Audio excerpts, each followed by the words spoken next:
Good evening, everyone. Thank you for joining us today to discuss green jobs creation in Kenya. My name is Sarah Odera. I am the acting director at the Strathmore Energy Research Center, and today I will be your moderator. So like I said, today we're going to discuss green jobs creation. This is motivated by the world's transition towards low carbon economy and renewable energy technologies. In Kenya today, we are witnessing this through the growth of the commercial industrial sector, so use of solar PV in the commercial industrial sector. We're also seeing growth of projects like the Kenya Off-Grid Solar Access Program, which is promoting decentralized renewable energy technologies like mini grids and solar home systems in marginalized areas of Kenya for electrification. And we're also seeing the growth of utility scale renewables through wind and solar and geothermal. With the growth of such technologies in the country, we are seeing an emergence of new occupation. And we're also facing an unemployment crisis in Kenya today. And this unemployment is being made worse through the COVID pandemic, which we are still in the middle of. So it's very important to link job creation, decent work, and the green economy that is currently growing in Kenya today. So that is our motivation. To discuss this topic today, I'm joined by some very distinguished panelists. We have Professor Israel Da Silva, who is the president of the Association of Energy Professionals in East Africa. He is also the Deputy Vice Chancellor of Research and Innovation in Strathmore University. He holds a PhD and a Master of Science in Electrical Engineering with specialization in power systems from the University of Sao Paulo. For his undergraduate degree, he pursued a Bachelor of Science in Electrical Engineering with specialization in power systems and telecommunications from the Federal University of Parana.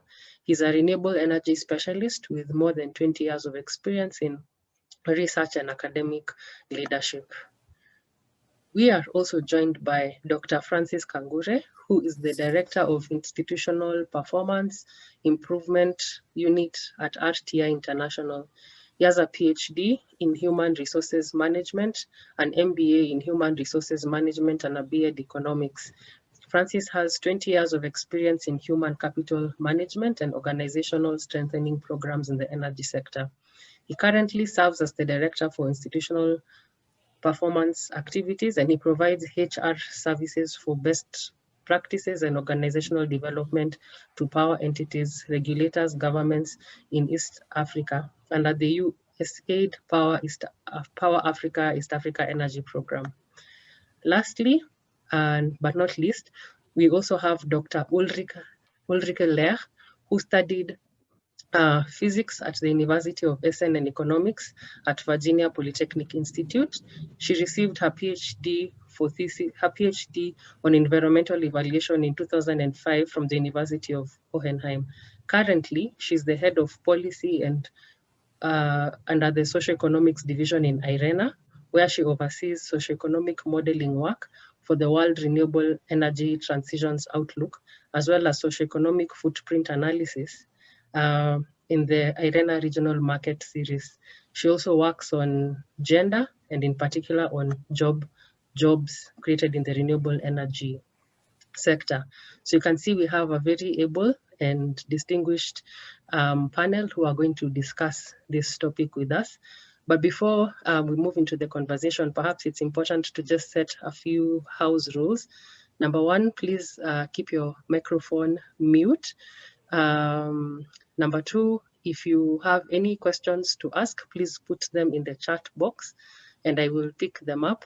You may also raise your hand and then I will give you an opportunity to ask your questions.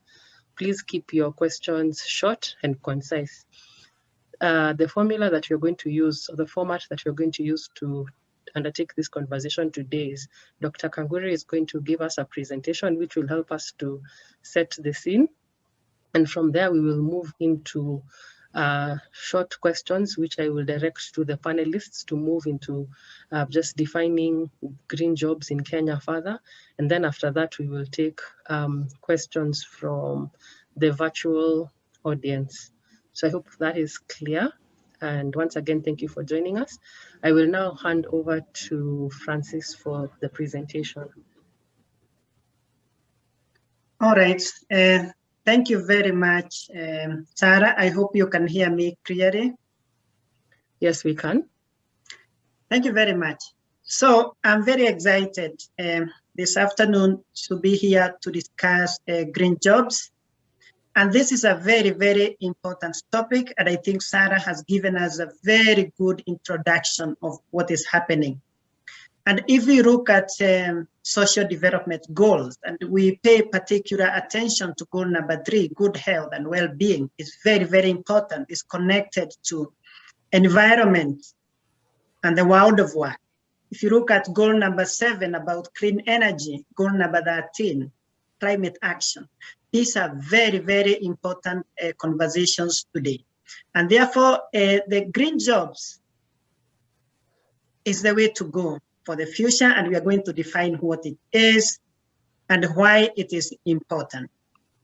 I want to start by highlighting some very important statistics that we should be able to think through. One, you are quite aware that the world population is growing. Currently, we are about 8 billion people in the world, very, very close to 8 billion, growing at a rate of 1% every year. If you look at Africa, the population is close to 1.4 billion as we speak today.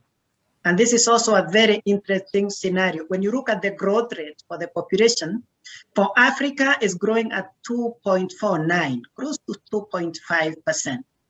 And that means by the year 2050, the population for Africans will be double the current population. And you realize that another scenario, which is very, very important when we speak about jobs and environment, is the age of the population. About half of the population in Africa are well below the age of 25 years. So they are just entering the labor market. Very, very important scenario. The other thing that we need to think about is growth in Africa. Africa is the home of 6 of the top 10 fastest growing economies in the world today. And if we come back home, East Africa is one of the fastest growing economies in the region at about 5%. And I draw these statistics from 2019. Now, what is the implication for this? One important implication that we need to put into consideration when we think about the world of work is that with growth in population, with growth in the GDP, there will be growth in urbanization, rapid urbanization. There will be higher demand for goods, services, jobs, healthcare, name it, that is going up. There is rapid increase in exploitation of natural resources. This includes water, land, forests, etc. This is what this means. There is even more important factor that we need to consider, because here we are talking about renewable energy, green economy. The demand for energy is growing very, very fast. And in Africa, in 2019, the demand for energy was about 700 terawatt hour. And this is a very huge consumption of energy, and it's still growing. These are very, very important factors to think about when we think about green jobs, which I'm going to define shortly. The other thing that is important to think about is that about 2.8 billion people every year are actively employed in an organization. They are workers. So what comes to mind? What are those people doing on a daily basis? Are they building the environment? Are they engaged in activities that restore the environment, or they are doing the opposite? Are they degrading the environment?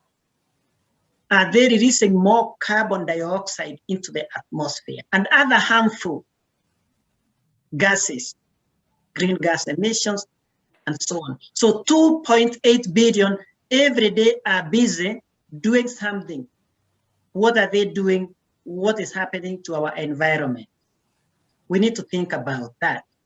The other thing that is very, very important to mention here is that the world of work and the environment is heavily interconnected. There is a deep connection between work and environment. I want to give an example here. The World Bank estimates that about 140 million people could migrate by the year 2050. Where are they going to migrate? Because of negative environmental impact. Water scarcity, crop failure, sea level is rising, storms, extreme weather, and this forces people to move. And this is in addition to other problems that we are experiencing in the world today, political instability, social issues, economic issues, and so on. What does migration do to the world of work, to labor, to industrialization, to environment, and so on? So the world of work and the environment are heavily interconnected.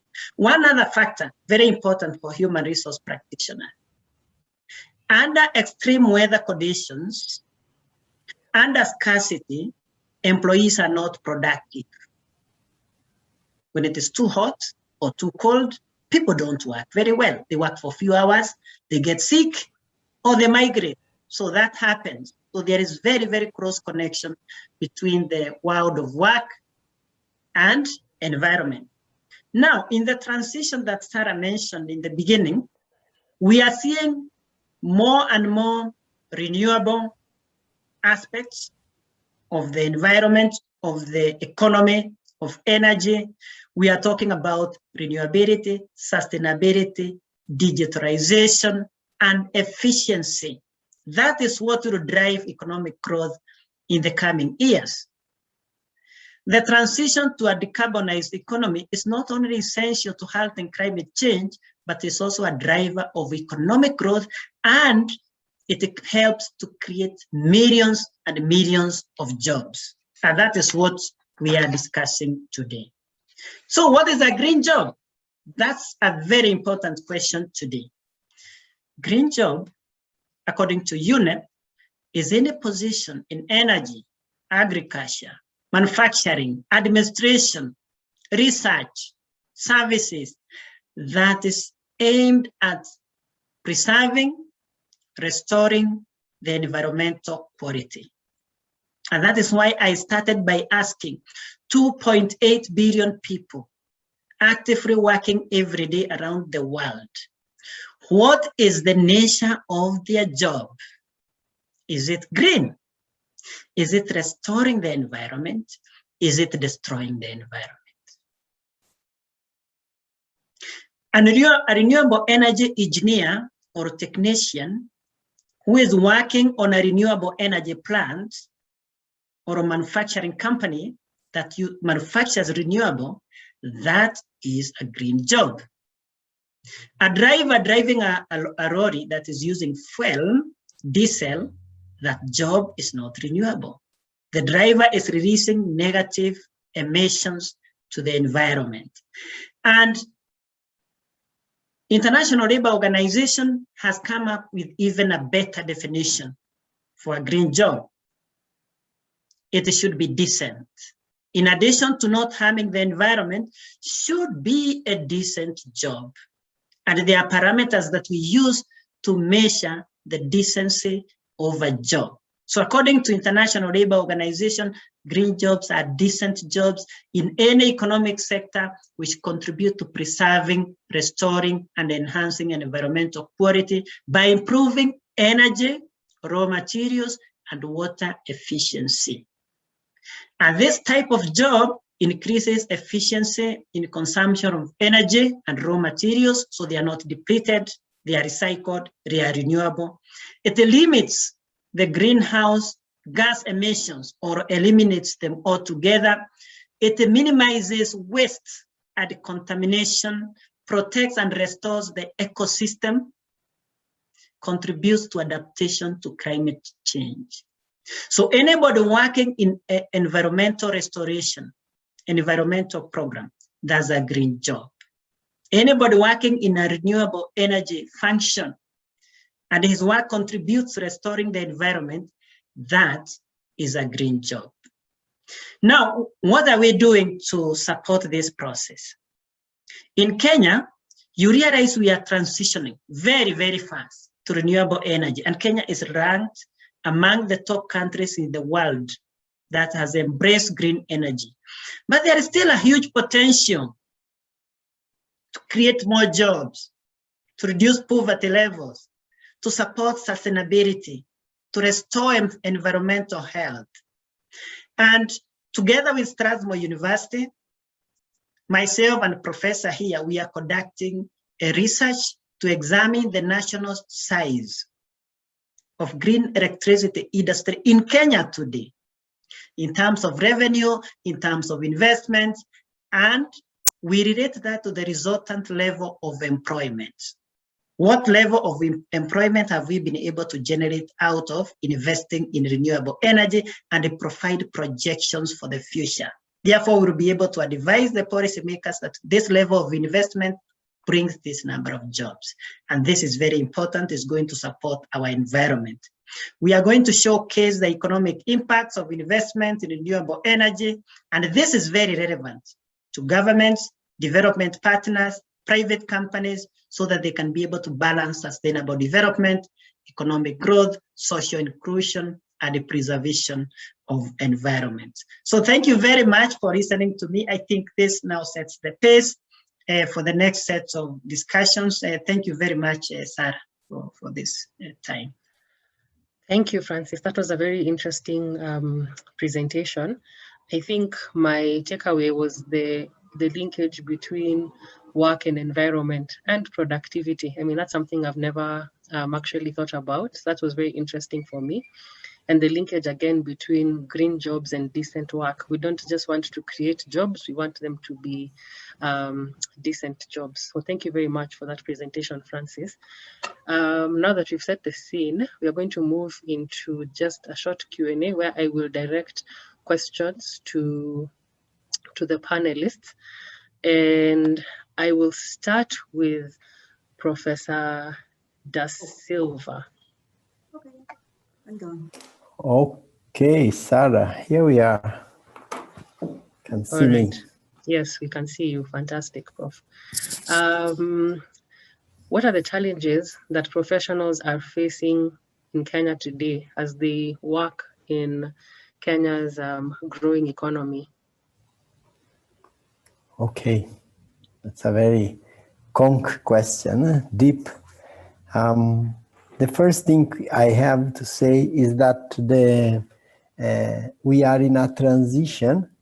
I think you yourself at the beginning, you mentioned those words that we have heard very many times, the idea of decarbonization of the economy, also decentralization of energy systems, and also the digitalization that we are more and more getting involved with the skills which are related with the automatization of reality. They think of data, artificial intelligence, Internet of Things, all those things, no, cloud computing, big data, etc. So the challenge I feel is the challenge that we are not preparing ourselves enough for this green transformation. Everybody knows that in the Vision 2030, we hope to have a green, circular bioeconomy. They are not synonyms. Green, circular, we want to do a lot more of recycling, of reuse of things. And bioeconomy means that we will try to live as people in this planet in a manner which is conducive for both, for the environment and for people. Obviously, people are more important than the environment. If somebody wants to compare you to cows or goats or trees, don't accept. because you are the center of creation, you know, as a human being. But you have to learn to live within that environment, the planet, in peace and in partnership. So the challenge I see is actually the challenge that in order for a economy to thrive, you have to educate people, and you have to educate them in aspects and skills which are market relevant. I want just to tell you something quite interesting, is historical. But when in the 60s, when Kenya got its independence, practically every Briton who used to live here moved back to the UK, which is their country anyway, and then we had a crisis because there were no accountants left in Kenya. So in those days, Strathmore was just there in Lavington, and they became a college of accountancy, and the 25 first accountants in this country were trained by Strathmore. And it was precisely this kind of crisis. You see, we have some things that have to be done, and the people who could work on that are not there. They are not there. And it took some years to get them, but it was great. Then when it came to the 80s, you had the issue of commerce, business that people should learn, and then also IT. It was the beginning of the mainframes of IBM, etc. You know, the PC was invented in 1982 and became more or less like universal in the 90s. So this is an example of what we are going through today, because gone were the days in which you would go to a certain school, you learn some skills, then they give you a certificate. And then with that certificate, it was an authorization to go to town and get a job. This is no longer the same. Now, with the green jobs, anyway, you have to learn something which is relevant for the, as I said, for people and for the planet. And I mean, the employer really cares little whether you have a certificate, a diploma, or a degree. And because if you are able to come in there, and I remember like hiring a young gentleman to work for me and say, look, you have to make me shine in LinkedIn and then in Twitter. And I want to publish in Twitter every other day or every week. And I also want to do the same in LinkedIn, apart from the things that I publish in Orchid, in peer-reviewed journals, etc. So that individual, I could care less which degree he was doing. It was BBIT, informatics, or computer science. Doesn't matter. If he was able to do that job for me, then that guy was okay. So we are as Francis told us, in 2050, we shall be 2.8 billion Africans, and the people living in the other 4 continents, the Asia, you know, and the Europe and America and Oceania, they are all going to be very old, because as he was saying, the average age of Africa today is 21. I mean, at least here in Kenya, in Uganda is even 19. And yet the average age of Japan is 57. Of every 5 Japanese, 1 is above 70. So this is the thing that we need, and I think, I'm sure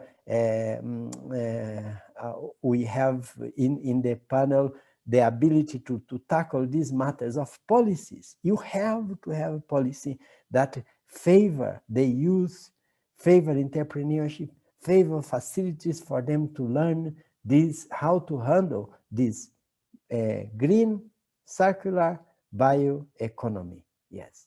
So I think I stopped here, because I definitely would like to give the chance to people to ask more questions, but I have some 2 or 3 still interesting ideas that I would like to share with you when Sarah asks me another question. Thank you. All right, thanks, Prof. I think what I'm hearing from you is we're in a changing economy with changing technology, more emphasis on the environment with the decarbonization and the changing the technologies through decentralization. And we're aspiring towards progress through the circular bioeconomy. And we need to therefore equip our professionals with the skills to work in this space. So I think that's quite true and very, very relevant. And perhaps we can just continue from there and ask, what are some of the skills gaps that are currently there today? If you could highlight some of them that would equip professionals with the capacity to work in this space. Okay, so you are still working with me? Yes, Prof. Okay, thank you. So I will tell you a small story, very short, because here I have to be fast. I can't give you stories as a professor. Yes, but in Brazil, in 1970, the government created a policy called Educação Sem Fronteira, which means education without borders. What did Brazil do? And if you recall, Brazil in the 70s was a poor nation, was a developing country. Today is the 9th economy in the planet. So what did they do? They picked more than 2,000 brilliant characters there and sent them out to be trained in what would be the strategic skills for the future. So they thought. And then they sent people to study agribusiness, to study aeronautic engineering, and to study petroleum exploration. If you remember, that was the crisis of petroleum, the Arab countries charging a lot of money for petroleum. So now what happens? 40 years down the line, practically everybody who is attending this webinar today has traveled in a jet made in Brazil, Embraer. It is there. You may have gone to Mombasa on it, and if you have been crisscrossing Europe or United States, you have also used the Embraer. They are very good at fabrication, manufacturing of aircraft, jets, and also fights. And then the same is for petroleum with the Petrobras. They are the experts in the world for subwater and sub-ice exploration. And finally, Brazil is the top country in the planet in agribusiness.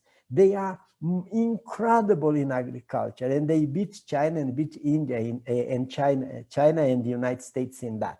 So this kind of stuff we should think now. Let's sit down, get ILO with us, get the government with us, get the developing agencies, and let's think, what do we need? Like we just started in Strathmore a bachelor's in electrical electronic engineering this year. Now we have 90 students. Now we have to put them in line with SDGs, because if we don't, then we are faulty. And then we also developed with some funds from the UK and in partnership with UCT, a master's called Sustainable Energies Transition. It's going to be launched in September. These are the skills that people need, not only engineers, but lawyers, environmentalists, economists, and also IT people. So this is the thing. Now we need to train people at bachelor's level, master's level, PhD level, and make them tech savvy so that they can solve the problems which we don't yet have, but we are having it very soon. Thank you.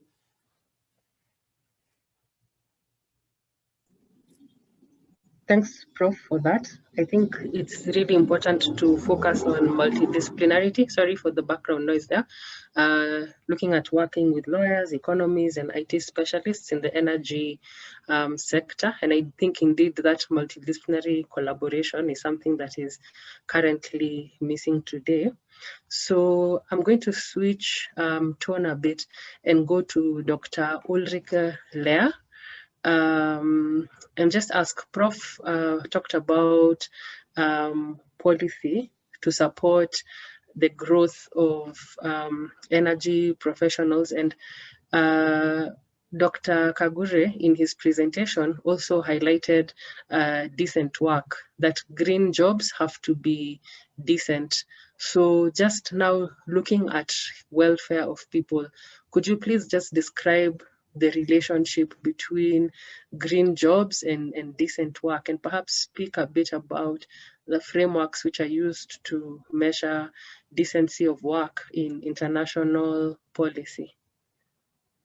Yeah, thank you. Thank you, Zara. Thanks for having me. Thanks for the invitation. And thanks for the excellent presentation, Francis, which really was setting the scene. And Professor, it was really good that you mentioned that renewable energy jobs are needing help from all sectors and all sciences. So to make the energy transition happen, we still need accountants. We also need engineers. We also need vocational training, and we, in particular, need a very high quality standard for that, because if we do not maintain a high quality standard, then A, the technology is going to frustrate people and the acceptance is really going down, and B, also the people who finance projects will be very disappointed, and less finance will be coming in. That being said, is of course the best education cannot really guarantee that you will be having a decent job. So Francis already showed the green jobs being good for the environment, but also good for the people. So what is a decent job? It pays fair income. It guarantees a secure form of employment and safe working conditions, ensures equal opportunities, includes social protection, and I'm reading this from the ILO definition mainly, who are the International Labour Organization, are the ones who set the definition of decent jobs. And also, last but definitely not least, workers are free to express their concerns and to organize. So that being said, are green jobs always decent jobs? And if not, what can we do to make green jobs decent jobs? Now, nascent industries and renewable energy is still globally, but also in particular in emerging economies, a nascent industry. Sometimes are so busy with being nascent and growing that the decent job aspect tends to be a little bit forgotten. And I can only warn that this is an important issue to address from the very starting point. So to ensure that these jobs are equal opportunity, that workers are free to express their concerns and to organize. In particular, I saw in the chat that if we are creating green jobs, are we losing what is often called brown jobs? So are we also losing jobs in this transition? And I'm aware, IRENA, the International Energy Agency I'm working for, International Renewable Energy Agency I'm working for, we are currently publishing a report on all of Africa and also particular regions in Africa, analyzing what are the economic effects and the job effects of the energy transition, comparing very ambitious scenarios to less ambitious scenarios. And whoever is interested in our work, I can copy after, when somebody else speaks, I can copy a couple of links that refer to our work into the chat. So what are we looking at there? We are looking at the overall net effect. So we are trying to be very open and transparent, and I think that is very, very important, about the positive effects of renewable energy transition, but also about the challenging parts, about some job losses in some areas. And what we find is that overall, the net effect is positive. So under following a pathway with renewable energy transition that is ambitious, benefits the economy, benefits employment, creates jobs for vulnerable groups, for young people, and overall is the way forward. Thank you. Sarah, back to you. Thank you, Ulrike. That was very interesting. A good education doesn't always guarantee decent work. I think that's a reality that many people are facing in Kenya today. I would like to now ask you, how can emerging economies like Kenya guarantee the growth of decent work through, decent work as they focus on growing their economies? Yeah. Well, how do you ensure the growth of decent work? I think the only way is through policy. I mean, you have to have policies. Your renewable energy policy have to address the issue of decent work.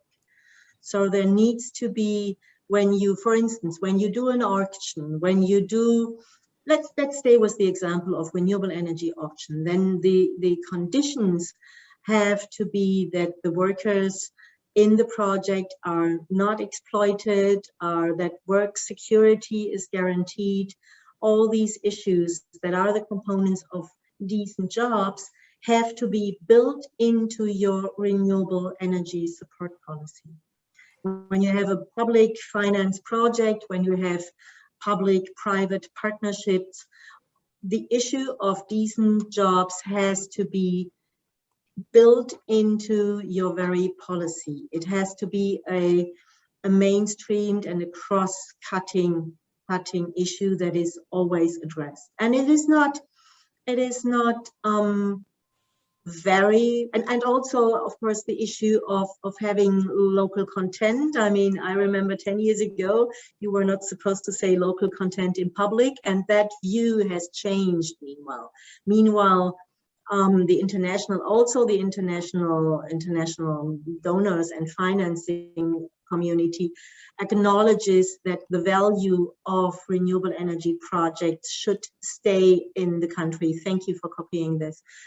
Should stay in the country where the installation is taking place. So if you build a large wind park, then you should try to have as much local elements, as much input from local, be it workers, be it research, be it services, and so on. You should just have as high as possible local content without, of course, compromising on the quality. That then again creates a challenge for education, for universities, as well as other education institutes. You should definitely not compromise on the quality, because, as I said a little earlier, that only creates frustration. All right, thank you very much. That answer reminds me of something that you said earlier, that the green sector is quite a nascent sector. And so now that we see local content being spoken about and policies being made about local content, we have hope that as we progress and as we grow, we might have policies that enforce the creation of decent work in the green in the green economy. So thank you for that. You also said something that we need to focus on local content, but without compromising quality. And on that note, Francis, I would like to ask you a question. Technology transfer is often thought of as something that is very key in terms of creating jobs. So for this particular sector, how can technology transfer play a role in creating green jobs in the renewable energy sector, particularly for emerging economies? Thank you very much, Sarah, and I really appreciate Dr. Ulrich for very, very insightful comments about green jobs and decent jobs and the research that you have done across several countries, and sharing that information is very, very relevant also for the Kenyan situation. And to go back, before I answer your question, Sarah, I want to respond to a question that was asked before. The reason why we are going to undertake research in Kenya is to be able to document specific jobs that the renewable energy sector has created. There are estimates, and the estimates, IRENA has done some research, and there are estimates that renewable energy jobs, they could be double what the sector has been able to create from the last 50 to 100 years. And within a very short time, renewable energy sector has created about double of those jobs that have been created by the other sectors. So let me come back to your question. Technology transfer is so important. And by adapting the best technologies around the world, we can be able to create more green jobs in Kenya and in Africa. And this is what we can do to be able to realize that. One way of looking at technology transfer, we have to have people locally with the skills to be able to work on equipment, technology, plants that support green economy. That does not always happen. This is what happens, and this is what I've seen in my work life for the last 15, 20 years. You buy an equipment from China today, and then it is installed in your industry, and experts come and train your people on how to use the equipment. And therefore, they continue using the equipment. When the experts leave and the equipment breaks down, then you call them to come back and repair the equipment. But the experts think that they have already transferred technology to you. What happens to you, Sarah, as an engineer? You become a user or somebody to install the technology or the equipment. You can't repair, you cannot produce.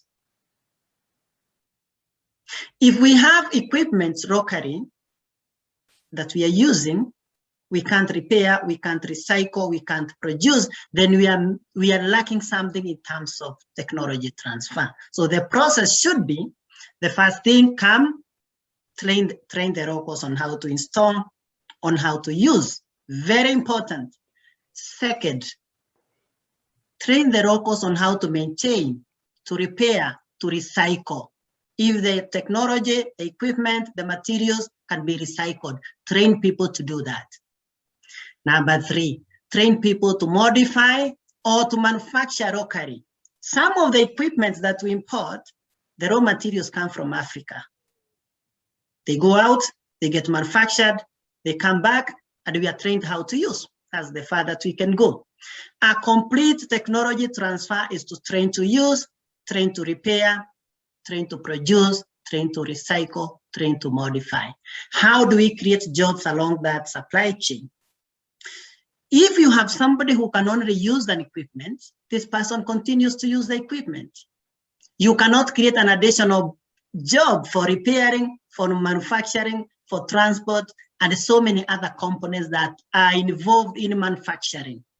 So if we are able to produce PV panels locally, imagine the number of renewable jobs we can be able to create. But what do? We import everything.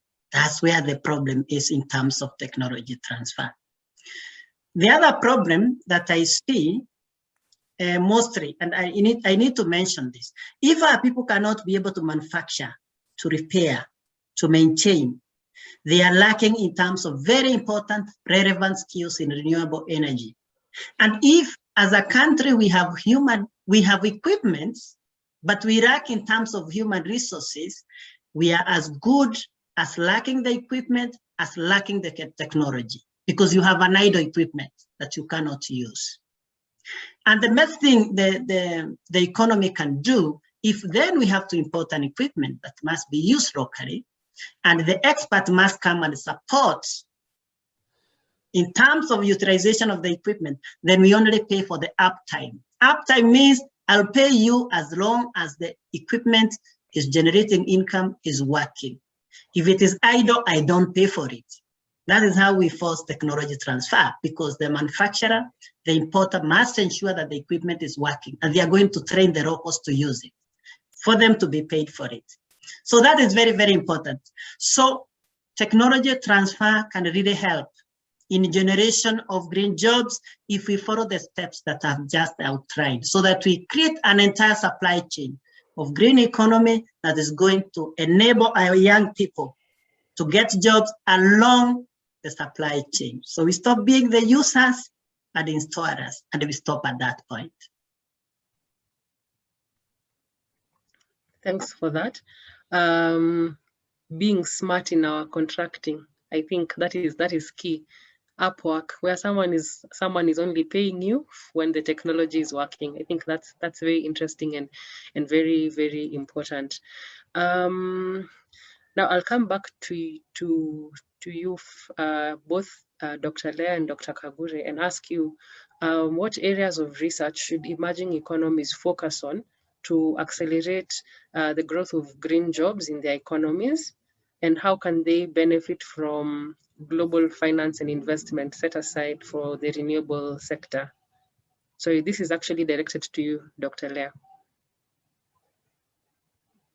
Let me just unmute myself. Okay. Yes, what areas of research? I think, as Professor has been pointing out in his contribution, a lot of different areas of research matter. So as you also said, I mean, it should be interdisciplinary, the attempt to bring renewable energy forward. What do I mean by this?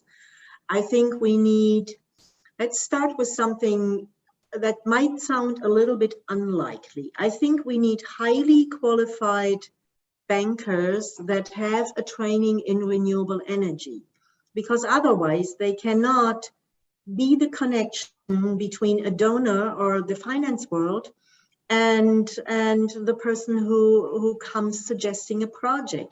How shall somebody who knows just about banking, without the just, who knows about banking, understand gigawatts, megawatts, and megawatt hours?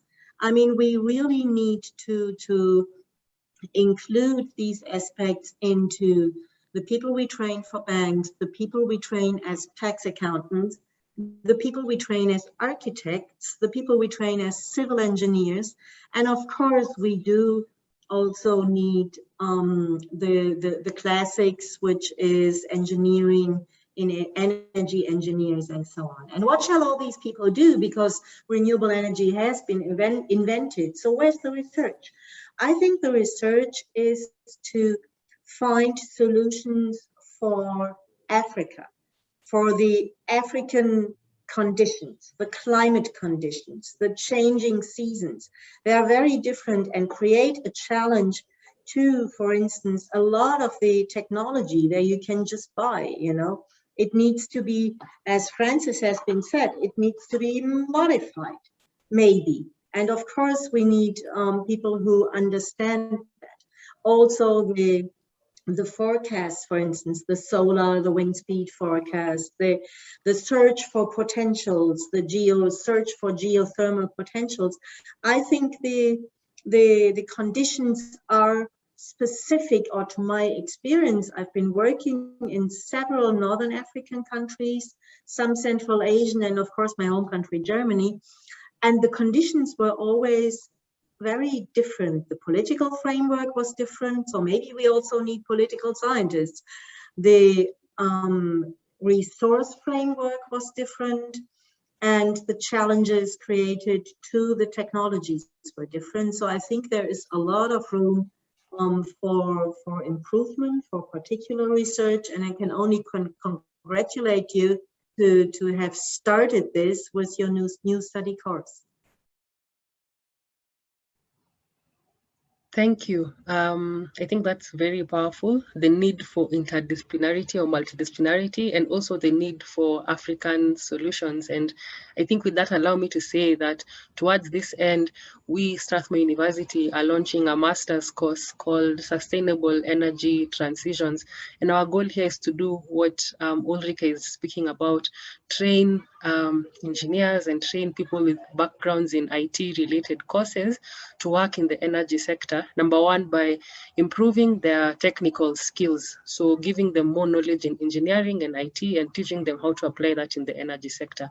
But number two, teaching them about the ecosystem. People who are engineers and have backgrounds in IT need to speak the language of finance. They need to understand why a banker will tell them no when they pitch for a project and how to refine their proposals. They need to understand the policy in the sector so that they know what is governing them as they go about their works. They need to be entrepreneurial. This is how we are going to create more jobs in the country. So this is something that we are very excited about. We're planning to launch this course in September. And if you're interested, please check out our website. You see, I'm an engineer who is learning how to pitch. And with that, I am going to go back to Francis with one last question, and then we will take questions from the audience. So Francis, just linking to that question on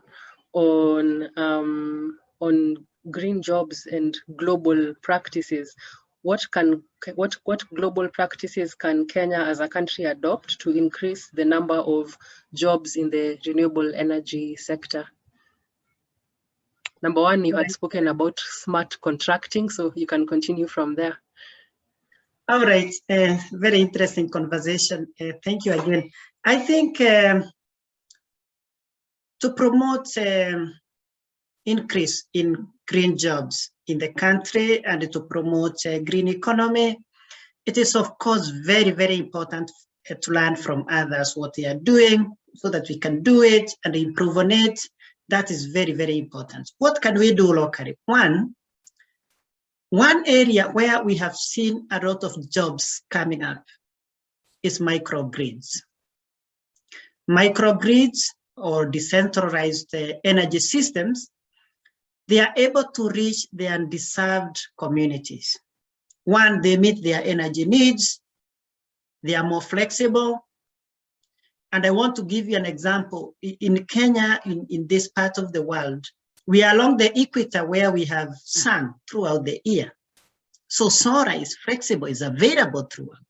So microgrids are very, very important area to invest in so as to be able to spur job creation and economic development. The other thing, as you know, renewable energy is more flexible and it is easily converted to power that people can use.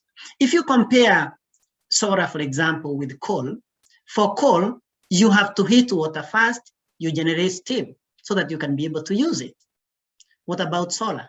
Straightforward, you get your energy. Hydro, the same. So it is important to adopt some of these technologies because they are easy to use, they are flexible, they are more resilient, they are cheaper. And we will be able to generate more jobs locally. So what can we do in terms of policy framework? And these are some of the areas we'll be interrogating in our research. We need to provide incentives for production of green energy. Incentives in terms of taxes and levies to this specific line of business so that we can encourage investors to invest in renewable energy. That is very, very important. It is also important, as Prof mentioned, to set up training centers, credible, good training centers where we can be able to train people on the current technology, and therefore they can be able to utilize the skills, spur more investment, generate more jobs. Here is where we have problems sometimes, not all the time. If there is a technical institute or a university training students using equipment that were used in 1980, 1970, 1950, technology that existed then, how can we talk about Vision 2030 when we are looking backwards? We have to train using the current and future technology. That will be very, very important because that is forward-looking. The other thing, as we said, is to provide incentives for the foreign companies to come and produce locally, manufacture locally, and therefore transfer the technology that we can be able to utilize. So basically, Sarah, that's what I would say about practices that we could adopt to spur green economy development and thereby increase green jobs in the country. I really like your answer. That was a triple helix answer. A challenge for academia, a challenge for government, and a challenge for the private sector. So that was very interesting. I read a paper once that said mini grids, 1 megawatt of mini grid has a potential to create 800 jobs. So this is really something that we need to focus on. And even indeed as academia, I feel challenged that we don't use outdated equipment. I had a story where someone said that they were in a university where her and her father used the same equipment as they were studying. So that's really a challenge on us, that we need to update our equipment and make sure that we are up with the times. With that, I am going to now allow the audience to ask some questions. I see that there are some questions that have been posted on the chat. There's one question here for you, Dr. Kangure. It says, do you see the need to enact policy to improve technological transfer processes, such as the right to repair law being proposed in the EU, which proposes consumers should be allowed to modify and repair their equipment? Thank you for that question. I think it's very, very important. Yes, we need a very good policy framework for technology transfer. And this should prevent our local experts from being users only, so that they can go further, as I mentioned before. The policy framework, the laws, should allow them to modify equipment and perhaps come up with a prototype that can work for the local context. Sometimes the imported equipment is good, high quality, high technology, but the question is, does it work for the local context? So there should be a provision, there should be law that can allow technology transfer process to include ability and rights to repair, even to modify. Perhaps going further, even to have local produced products that are relevant to the local economy. So yes, I agree. There should be a policy framework for that process to materialize. All right. There were two such questions of a similar nature, so I trust they have all been answered. Now, as I wait for questions, I see there is one new question here. Let me read it.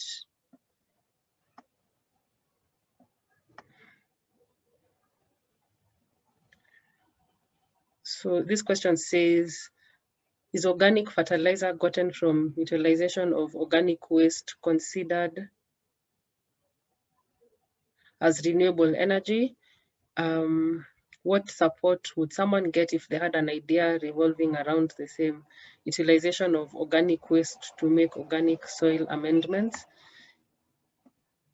And if you have such support, how do you ensure security, confidentiality, and safety of such a sector? So this is indeed a multidisciplinary question. Number one, we see that beyond solar and wind, we have other sources of renewable energy like organic waste. We also see the question around patenting, which is important here. So perhaps I will throw that to Francis. I see you nodding your head. Maybe you can answer this question and speak about, highlight the need for patenting in this sector. I'd like to defer this question because it's more technical to Professor Da Silva, who is an engineer of renewable energy himself. The other question for patenting, I think Dr. Ulrich should come in here with her experience across, so that she can be able to give us more relevant examples that we can use. If you allow that, Sarah. Defer allowed. Thank you very much. So anyway, the issue of producing energy with waste is a very well developed technology already. Is waste to energy, we say W2E, and in Brazil They have a very well-developed technology now. They produce methane, capturing using methane that is used as fuel for trucks that collects the rubbish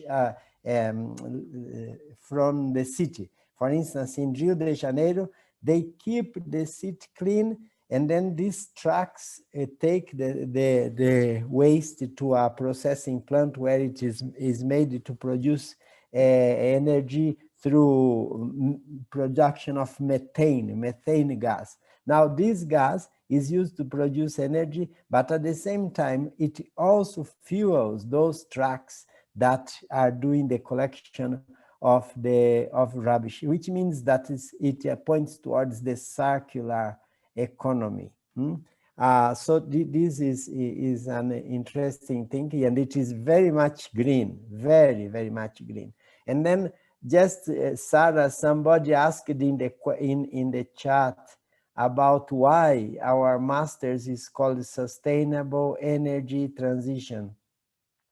So I thought to say that sustainability comes from, we are going to dwell only in renewable energy, so we will not be wasting our time with coal or fuel, diesel, petroleum, etc.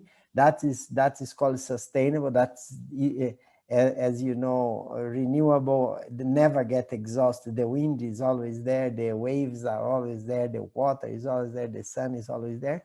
And then sustainable energies, because of that's renewable energy. And then transition, because we are actually in a transition time in which we have to cater for the existing issues which are there, centralized, the huge energy systems, transmission, distribution, and we are going into the decentralized, where we do away with the transmission and distribution, and you produce as much as possible the power exactly in the same place where you consume it. So those are green skills that we need to have, and we hope to give it in these masters of ours. And then just finally, at the PhD level, we have a project which has been now going on for 4 years, called Open Africa Power. Is sponsored by Enel Foundation, the foundation of the utility of Italy.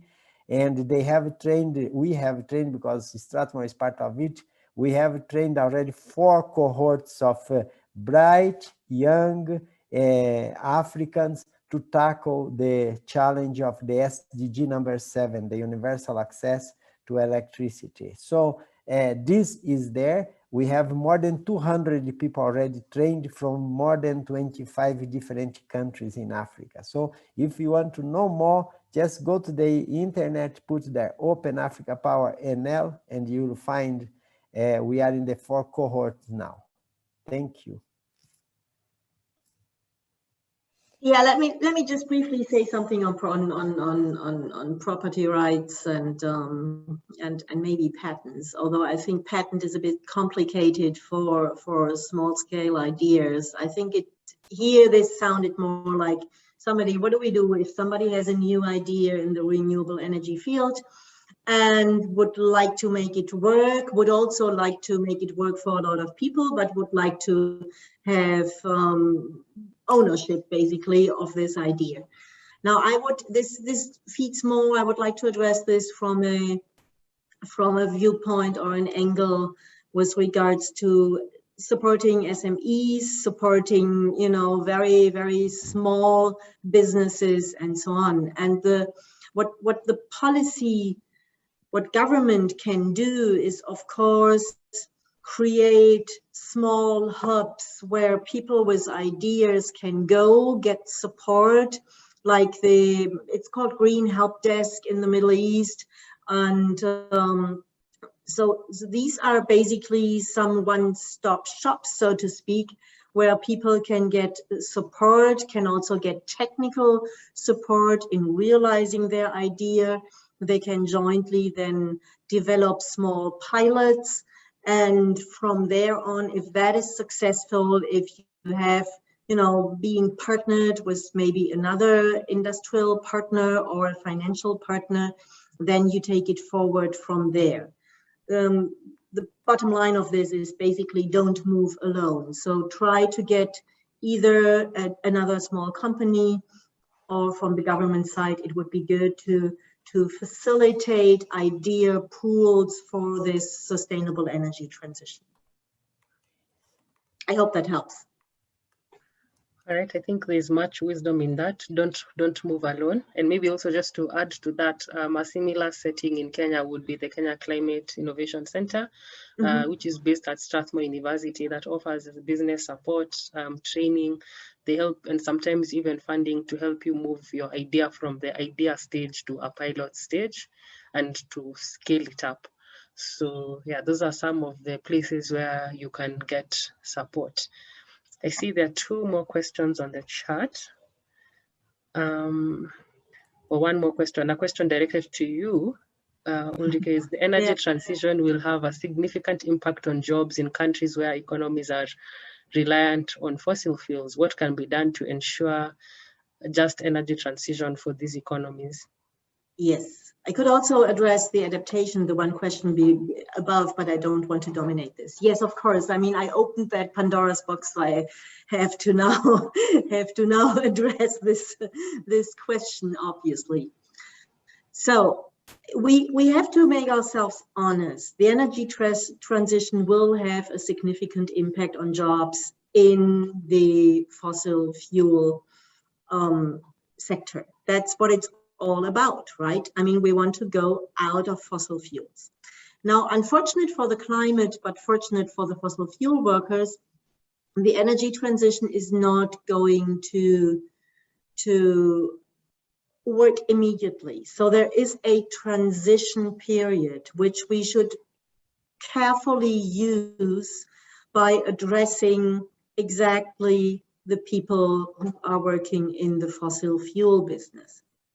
And there's several ways. I mean, there is, and also depending on the country and the specificities, so to speak.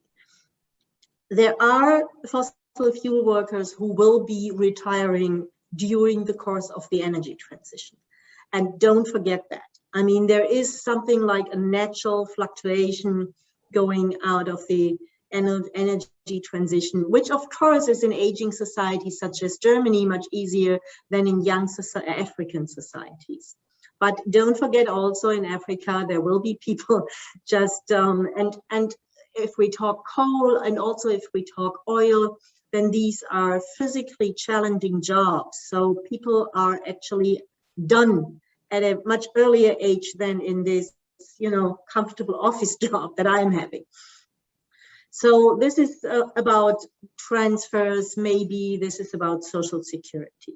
Then of course there's a young workforce, which in many cases has a lot of skills. They have, I mean, in coal, I'm coming from a German coal mining area. So in coal, you have people who can work under stress in a dangerous environment and are very good at social, you know, cooperating with their fellow workers.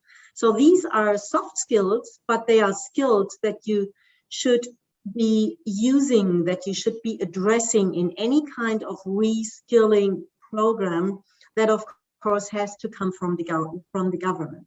So you should try to make that reskilling really building on what people know.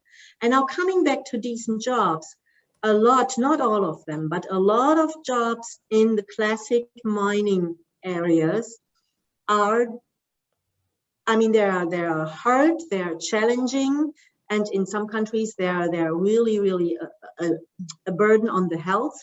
But mining is the sector where the whole trade unions originate. So these are often they are contracted, they have security, they have some social benefits and so on. So the new jobs that we are creating need to be of the same quality. Maybe paying a little less, you never know, but they need to be of the same quality. They need to have the same job security, the same level of identification, and so on.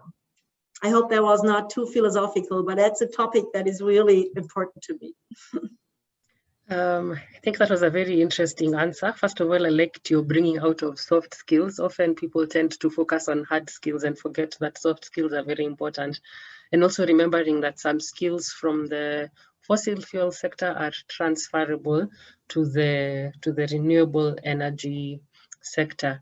There was a question earlier on which I had missed on energy resilience or creating resilient energy systems.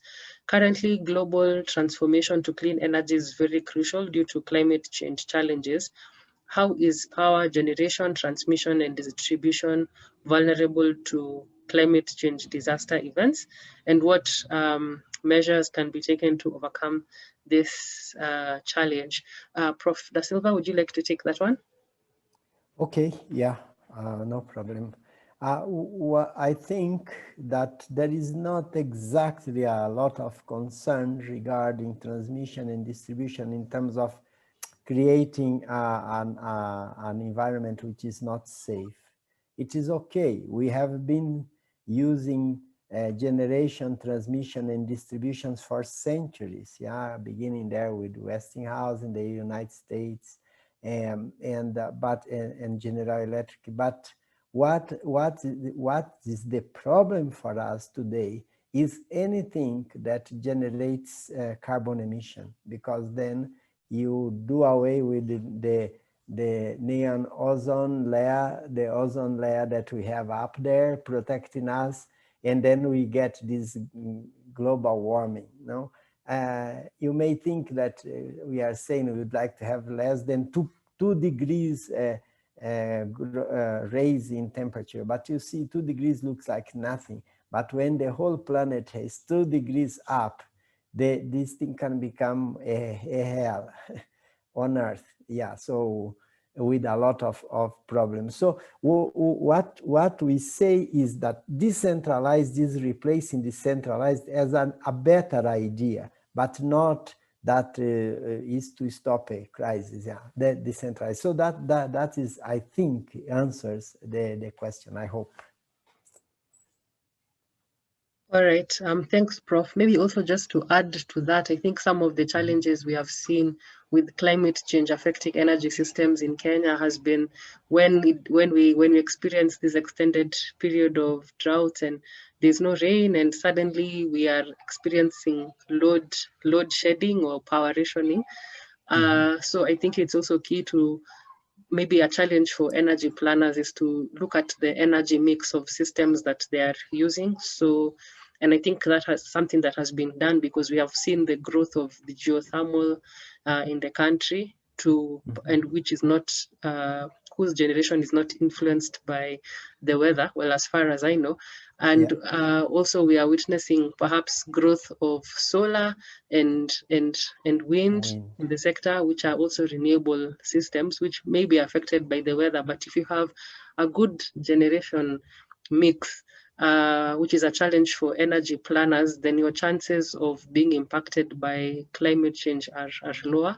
I think the other thing I would like to add is perhaps on the physical infrastructure. I think there was a case in Malawi where they had a disaster event and the electricity grid was really damaged. And if you have decentralized systems like mini grids, if the damage tends to be more localized rather than if you have national systems. So just a good mix of the mini grids and the grid plus a good mix of the energy mix. So geothermal, solar, hydro and wind, I think would help to mitigate disaster events from climate change.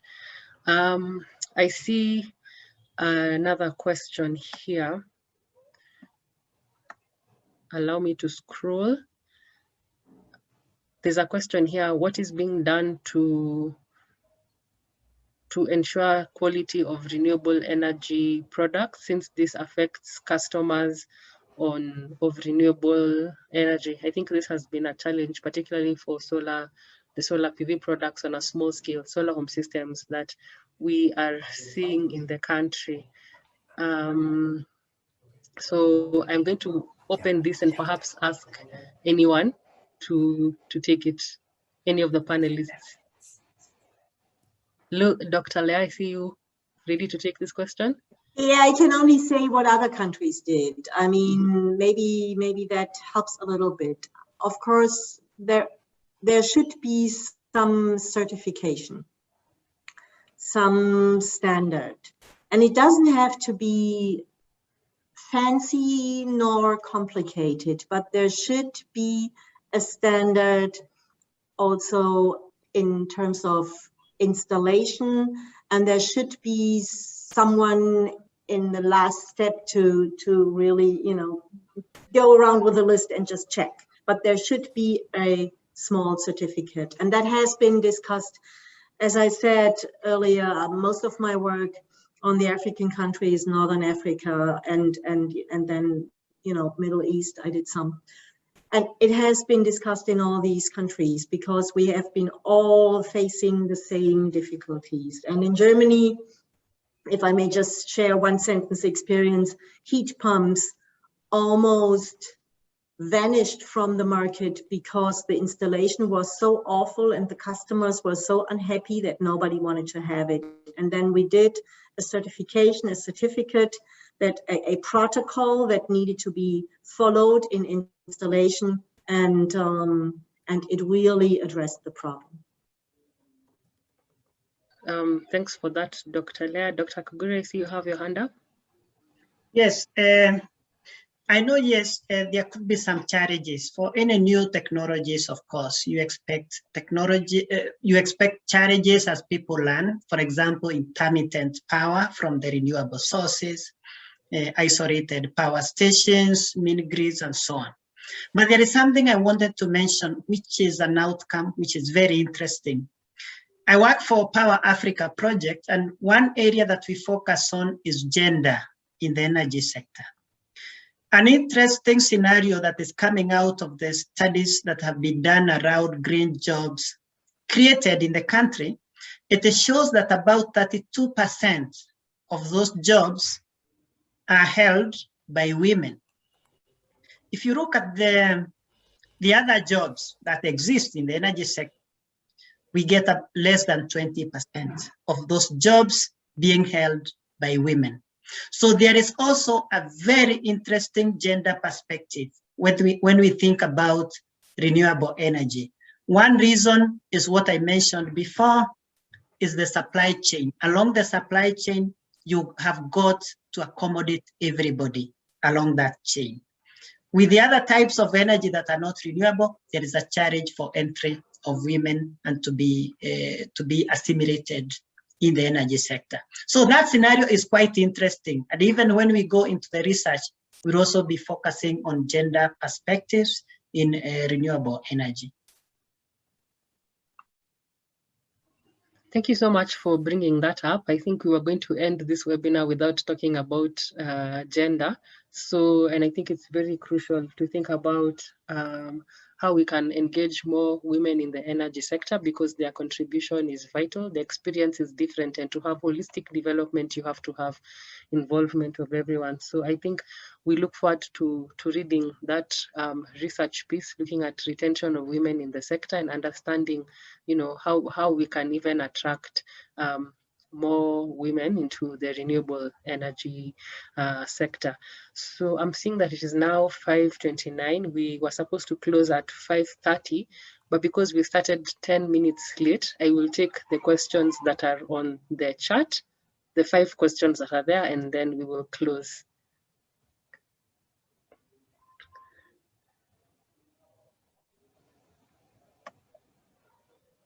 Well, actually, they're not questions.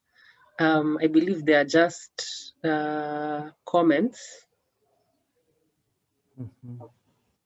So, Sarah, if you allow me, there is something that IBM is doing for Africa, which I think I should advertise here because it's very relevant. So the IBM, in view of this issue of the population of Africa growing and us being the future task force for the whole planet, has created a program called Digital Nation Africa. This, if you type this in the net, you'll get it there. Digital Nation Africa is an initiative that IBM has made in order to train 1 million Africans in this area of things related with the cybersecurity, the green economy, the artificial intelligence, the Internet of Things, cloud computing, all those modern things that are coming to join to help the transition in the energy sector. And they are doing it for free. If you are from Europe, America, or Asia, you pay to take up those trainings. It's an online platform. But if you are from Africa, you don't pay. You register, you attend the course, you sit for the exams, you pass, you get your badge, and off you go, progressing. It is very exciting. We have quite a number of people already, students in the university, doing that. More than 350 are engaged, and I would advise you also to take a look and see how you could take advantage of this initiative. Thank you. All right, thanks, Prof. I'm seeing that there is one final question here from Emily Ochanda. Would the master's program also capture elements of reducing the carbon intensity of fossil fuels as a short to medium path plan to transition to renewable energies? I would like to answer this one if my panelists will allow me. Yeah. All right, thank you. I see nods. So as how we are tackling the question of reducing intensities through a course on energy management and standards, which will focus on energy efficiency. So this is going to reduce energy consumption from existing installations, so industries. And also there's a focus on standards, because standards is very key to the attainment of energy efficiencies. People need to be aware of the existing standards for appliances that are used in the sector. And once they are aware, it is our hope that then they will begin to use more efficient appliances. So that's the way we are tackling reducing perhaps reducing consumption, but more directly reducing the carbon intensity. Of course, as Prof mentioned, is more focused on renewable energy systems and also just the energy ecosystem, so policy and finance and entrepreneurship. So it's very multidisciplinary. And I think I'm going to stop there, and I hope, Emily, that answers your question. It's now 5:33. I see Odhiambo Dawa has his hand up, so I will allow him to speak for 1 minute with his question, and then now we can start winding down the webinar. Odhiambo Dawa, over to you. Yeah, thank you very much, Sarah Odera, for the wonderful job, this initiative, this unique formula, and particularly Professor Da Silva, my mentor, my advisor, my influencer in many renewable energy areas. I'm very proud to be in this forum, which has been initiated by all from Strathmore University, where I did my energy. Now, I felt that discussing green without blue energy, job creation, is using one hand and leaving the right hand.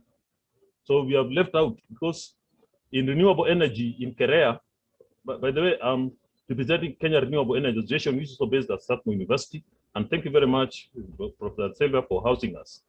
Now, renewable energy, there's also tidal wave, which is from the ocean. Now, in Kerea, we have got 30 areas of renewable energy, and we are targeting to create jobs for Juakali. And our guest, Enrique, probably don't know Juakali. I'll clarify. Juakali are people who work, job creators. A plumber who just start a job, there's no any loss, but they create jobs. And they form 90% of the workforce in this Republic of Kenya in 47 counties. 47 million, 90% of that are Juakali, people who just start their own job, their skills, regardless of level of education and level of purpose. And I think we recognize in Madaraka Day, the head of state, President Uhuru, authorized through NITA and TVET that they should be licensed based on the skill. So right now we are working on that closely with KEREA and NITA and TVET. We are working very closely to see how we can identify skills and particularly renewable energy for this forum. And they are there in Mombasa. Some tidal wave, we visited there. There's a company which is trying to use tidal wave to tap into renewable energy of tidal wave. So my point is that it's not too late. Discussing renewable energy as green only is discussing one hand and leaving the other hand undiscussed. And a forum like this being unique, being rare, and my mentor, Professor Silva, please note this. It will be more complete if blue energy, green and blue energy, circular energy, job creation is discussed. Because renewable, for blue, it is from the ocean. And therefore, job creation should be emphasized in both green and blue energy. Right. Yeah. Thank you very much. Okay. Thank you. Thank you. Prof, thank you. All right. Thank you, Adhiambo Dawa, for that intervention. I think it's also just good to remember formal and informal jobs, both critical for the growth of the sector. So with that, we're going to begin to wind up. I'm going to go in order of my screen. So maybe just a parting shot, 1 minute parting shot from each panelist. And I'll start with Ulrike. I would like to put up what the last intervention was. Of course, we are including and embracing also the ocean when we are looking for good sources, good climate-friendly sources of renewable of energy. And I think the pressure of climate change is felt by all of us already today, no matter where we live.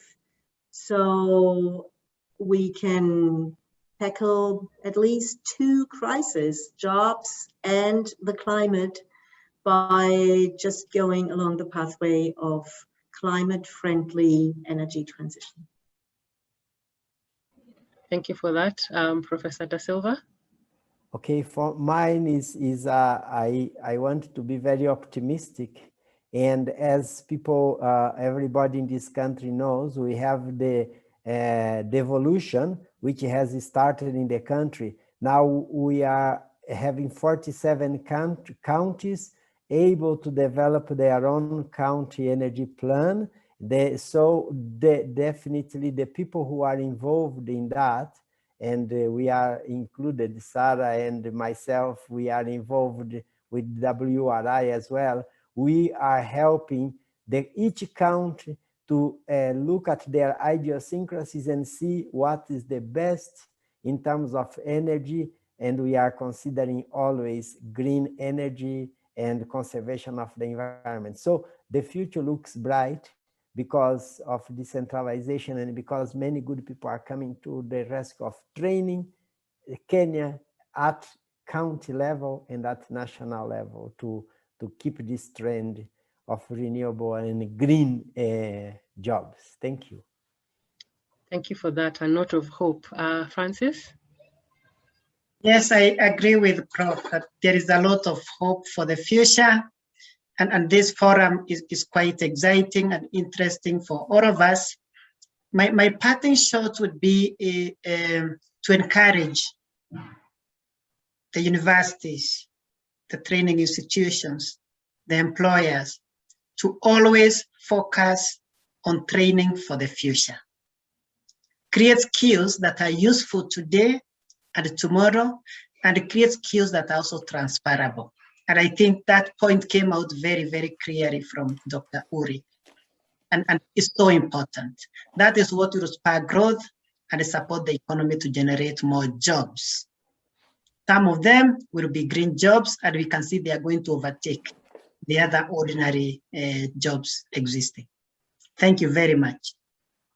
All right. Thank you, Francis. I think we have hope for now and hope for the future. So I have really enjoyed this conversation, and I have learned a lot from it, and I hope it has been beneficial to everyone as well. I think with that, we will close the webinar. I saw someone asking if we'll send the presentation, so we will send Francis's presentation to everyone, together with a recording of the webinar. I would like to wish you all a good evening and a good rest of the week. Goodbye, everyone. Thank you. Bye. Thank you, I moderator. enjoyed it. Thanks to the moderator. Eh? She did a good job. Thank you. Bye. Bye.